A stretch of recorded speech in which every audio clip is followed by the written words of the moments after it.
Sri Tathagata, tu donnes un enseignement d'une grande richesse. Et quel est-il? Quelle en est la source?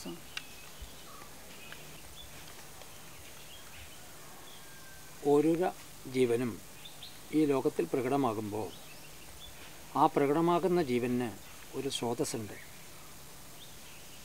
അത് വ്യാപകമായ സമഷ്ടി വ്യാപകമായി തീർന്നിരിക്കുന്ന ആ ശക്തിയുടെ ലോകത്ത് സൃഷ്ടിക്കപ്പെടാനുള്ള ഒരു ബീജകേന്ദ്രമുണ്ട്. അതിനെയാണ് ആചാര്യന്മാർ ബോധകേന്ദ്രം എന്ന് പ്രഖ്യാപിക്കുന്നത്. ആ ബോധകേന്ദ്രത്തിൽ നിന്ന് ഉത്ഭവിച്ച പ്രപഞ്ചം, ബോധകേന്ദ്രത്തിൽ നിന്ന് വന്ന ജീവജാലങ്ങൾ ആരൊരുത്തനാണോ അതിനെ ഉയർത്തി ആ ബീജഭാവനത്തിൽ, ആ കേന്ദ്രത്തിലേക്ക് ലക്ഷ്യത്തിനെ കണ്ടുണർന്ന് അതിൽ സ്ഥാനമുറപ്പിക്കുന്നത് അവർക്ക് യഥാർത്ഥമായ ധർമ്മത്തിലൂടെ ജീവിച്ച് ജന്മം സാഫല്യീകരിക്കാൻ കഴിയും.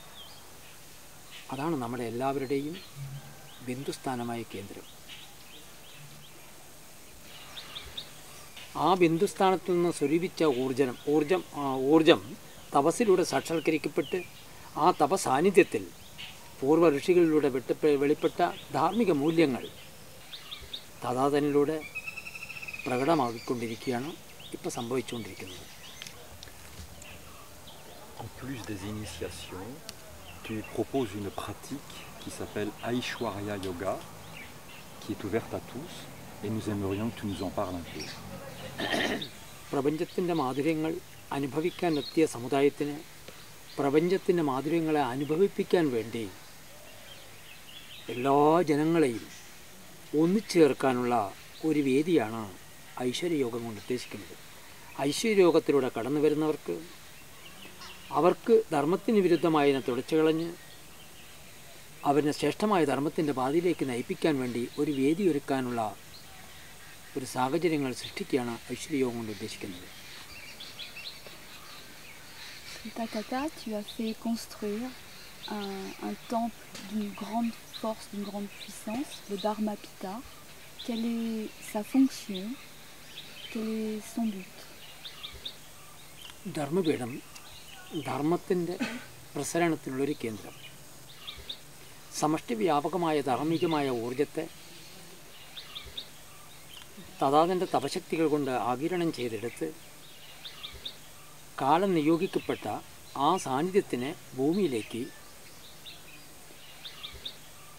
പ്രകടമാക്കി ഒരു കേന്ദ്രത്തിലൂടെ ലോകത്ത് പ്രസരിപ്പിക്കാനുള്ള ഒരു വേദി ഒരുങ്ങുകയാണ് ധർമ്മപീഠം. ഈ ധർമ്മപീഠത്തിലുള്ള ധാർമ്മിക ഊർജത്തിനെ ആശ്രയിക്കുന്നവർക്ക്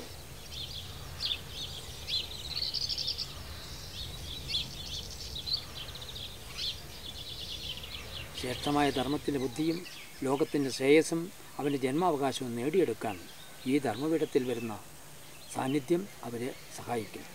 അവർ എന്ത് സങ്കല്പിച്ചാലും എന്ത് കേട്ടാലും എന്ത് ഇച്ഛിച്ചാലും അത് സാഫല്യമടയുന്ന ഒരു കേന്ദ്രമാണിത്.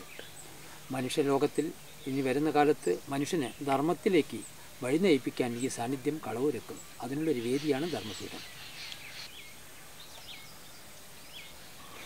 As-tu un message particulier à transmettre aux Occidentaux? ഈ ഇന്ത്യ എന്ന് വെച്ചിട്ടുണ്ടെങ്കിൽ ഋഷികളുടെ നാടാണ്. ഋഷിമൂല്യങ്ങളിൽ നിന്നിട്ടാണ് തപസ്സികളായ ഋഷികളിലൂടെയാണ് മനുഷ്യ സമുദായത്തിന് നൽകപ്പെട്ട ധാർമ്മിക മൂല്യങ്ങൾ.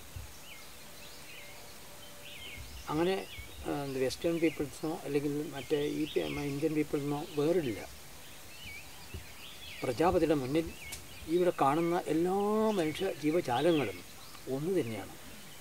എല്ലാവരെയും ധർമ്മത്തിൽ സംയോജിപ്പിക്കുക, അവരവരുടെ സംസ്കാരങ്ങൾ, അവരുടെ ചുറ്റുപാടുകൾ, അവരവർ വന്ന സംസ്കാരങ്ങളിൽ നിലനിർത്തിക്കൊണ്ട് അതിൽ നിന്നുകൊണ്ട് അവർ ധർമ്മത്തെ സ്വീകരിച്ച് ലോകത്തിനെ സമ്പുഷ്ടമാക്കാൻ ഇവിടെ തഥാതൻ എല്ലാ മതങ്ങളും ജാതിയും വിഭാഗങ്ങളൊന്നുമില്ലാതെ എല്ലാവരും പ്രജാപതിയുടെ മക്കളാണെന്ന് കണ്ടറിഞ്ഞ് ധർമ്മത്തിലൂടെ സംയോജിപ്പിച്ചുകൊണ്ട് അവർക്ക് ശ്രേഷ്ഠമായ അവരവർ നിൽക്കുന്ന സ്ഥാനത്ത് നിന്ന് ശ്രേഷ്ഠമായ ധർമ്മത്തിൻ്റെ വഴി തുറന്നു കൊടുക്കുന്ന പ്രവർത്തനങ്ങളാണ് ഇവിടെ പ്രവർത്തിക്കുന്നത്.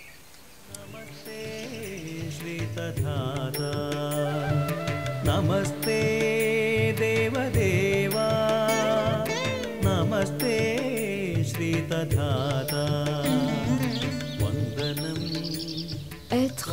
présence de Shri Tatata reconnecte à l'immensité de notre être spirituel, notre être profond, et à l'infini de qui nous sommes réellement. Tatata nous ouvre un chemin grandiose pour notre évolution. Moi, ce qui m'apporte, c'est... Je vois là où j'en étais il y a 8 ans, là où j'en suis aujourd'hui. La réponse est là.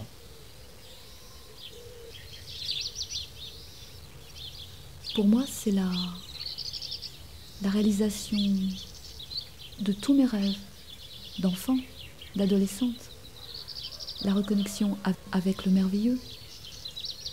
Sauf que maintenant, c'est possible. Ce n'est plus un rêve. C'est le merveilleux en vrai.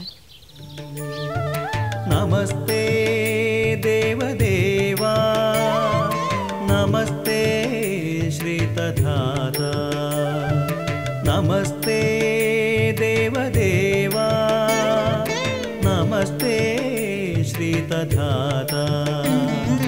Vandanam, Vandanam, Divya Dharma Jyoti Se Vandanam. Vandanam, Vandanam, Divya Dharma Jyoti Se Vandanam.